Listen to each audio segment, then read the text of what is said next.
नए साल 2025 का केंद्रीय बजट जल्द ही आने वाला है। फरवरी माह के पहले सप्ताह में ही इस केंद्रीय बजट के आने की उम्मीद जताई जा रही है। वित्त मंत्री निर्मला सीतारमण अब कुछ ही दिनों के बाद साल के सबसे बड़े केंद्रीय बजट को संसद भवन में पेश करने वाली है। 2025 के केंद्रीय बजट को लेकर बाजारों में लोगों के बीच चर्चाएं भी तेज हो गई हैं।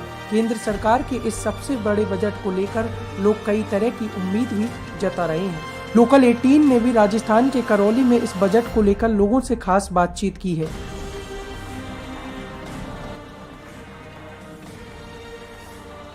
इस बजट से हाउसवाइफों को क्या उम्मीद है, इसके लिए मेरे साथ करौली की कुछ महिलाएं मौजूद हैं। रेखा जी, केंद्र सरकार का बजट आने वाला है, वित्त मंत्री जल्द ही फरवरी में इसकी घोषणा भी करने वाली है। क्या उम्मीद रखती हैं आप इस बजट से? नमस्कार। नारी तू नारायणी। उम्मीद तो हम बहुत कुछ करते हैं हमारे वित्त मंत्री, चूँकि वो महिला हैं, एक तो हम आशा करते हैं कि वो महिलाओं के लिए बहुत काम करेंगी और बहुत अच्छा वो बजट निकालेंगी। सबसे पहले तो मैं कहना चाहूँगी कि गृहिणी होने के नाते हमें सबसे पहले हमारा ध्यान जाता है हमारी किचन की ओर। तो हम देखते हैं कि गैस सिलेंडर, दालें, जो भी राशन का सामान है वो सारा बहुत महंगा हो चुका है। एक मध्यम वर्ग के लिए तो मतलब जीना, मतलब अपना भरण पोषण करना बहुत मुश्किल काम हो गया है। और इसके अतिरिक्त अगर हम अपने जनरल लाइफ को देखें तो कपड़े भी, गोल्ड भी, सब कुछ इतना महंगा हो गया है कि हम जल्दी से एक मध्यम वर्गीय परिवार तो सोच ही नहीं सकता इन सब चीज़ों के लिए। तो मैं आशा करती हूँ कि हमारी वित्त मंत्री महोदया से कि वो महिलाओं को ध्यान में रखते हुए अपना बजट निकालें। और साथ ही मैं कहना चाहूँगी महिला सुरक्षा की तरफ भी वो अपना विशेष ध्यान दें। तो इन सब चीज़ों को लेकर, और एक विशेष पॉइंट मेरा करौली से मैं व्यक्तिगत रूप से कहना चाहूँगी कि रेल के लिए आज भी हमारा करौली तरस रहा है। तो मैम प्लीज़ ध्यान दीजिएगा और करौली के लिए कुछ इस तरह का बजट पास हो कि जल्दी से जल्दी यहाँ की महिलाओं को सुविधा हो, यहाँ रेल आए, ताकि यहाँ का बिजनेस भी बढ़े और यहाँ की आर्थिक स्थिति भी और मजबूत हो। यहाँ पर मेरे साथ कुछ और भी महिलाएं मौजूद हैं। मैम, आपका क्या नाम है और केंद्र सरकार के आने वाले बजट से आप क्या उम्मीदें रखती हैं? मैं एक साधारण गृहिणी हूँ, तो मैं चाहती हूँ कि हमारे किचन का बजट थोड़ा सा कम हो, जो हमारे मध्यम वर्ग के लिए बहुत मुश्किल हो रहा है। हमारी सब्जियाँ, दालें इतनी महंगी हो गई हैं कि अब हमारा बजट गड़बड़ा जाता है। और सिलेंडर की रेट भी बहुत बढ़ गई है, जो पहले 400 में 500 में आता था वो अब 1000 रुपये तक आ रहा है। अब सब्सिडी भी गवर्नमेंट ने बंद कर दी है, जिससे हमको थोड़ी प्रॉब्लम हो रही है। और गोल्ड अब कभी की इच्छा कवारी खत्म हो गई है। पहले हम एनिवर्सरी, बर्थडे पर कभी मांग सकते थे, डिमांड करते थे, अब वो कर ही नहीं पाते। कोई हस्बैंड मना करते थे कि हमारे बजट से बाहर है, तो हम ले नहीं पाते हैं। तो गोल्ड है, सिल्वर है, इनकी रेट पर थोड़ा सा कम किया जाए, जिससे कि हम भी अपने थोड़े बहुत शौक पूरे कर सकें। तो ज़्यादा शौक तो होते नहीं, मध्यम वर्ग के थोड़े छोटे शौक होते हैं, वो भी खत्म हो गए हैं। और थोड़ा सा वित्त मंत्री को सोचना चाहिए कि महंगाई पर थोड़ा कम किया जाए, जिससे कि हम अपनी इच्छाएं पूरी कर सकें और मध्यम वर्ग को थोड़ा सा राहत मिले। और थोड़ा सा महिलाओं के लिए रोजगार के अवसर भी बढ़ाए जाए, जो वो आत्मनिर्भर बने।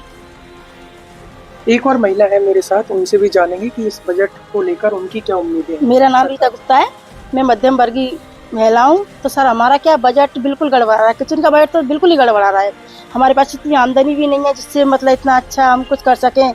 और बच्चों का तो है ना, हम सोचते हैं कि थोड़ा सा दाल, चीनी, सिलेंडर ये तो कम से कम हो। गोल्ड की बात तो पीछे, गोल्ड तो अपन जब पहनेंगे जब अपन पूरा पेट पालन होगा बच्चों का। तो इससे अपन की इच्छा यही है कि ना थोड़ा सा किचन का बजट। तो ये मेरे साथ करौली की कुछ महिलाएं थी जिन्होंने बजट को लेकर कई उम्मीदें जताई हैं। छात्रों को इस बजट से क्या उम्मीद है, मैं जानने की कोशिश करूंगा। वर्तमान तौर पर जो युवा है, हमारा शिक्षा, रोजगार और सुरक्षा की मांग कर रहा है। केंद्रीय शिक्षा नीति के आधार पर हम कहना चाहते हैं कि जो कि शिक्षा नीति में आधारभूत संरचना है, शिक्षा है, रोजगार है और शहरी उत्पादन, विकास, ऊर्जा, और इस आधार पर हम विद्यार्थी को किस प्रकार से शिक्षा के इस ढांचे में किस प्रकार से उनको नवाजे कि उनकी शिक्षा नीति उनको एक पैगाम पर एक मजबूत करने का काम करे, ऐसी एक शिक्षा नीति चाहते हैं, करते हैं।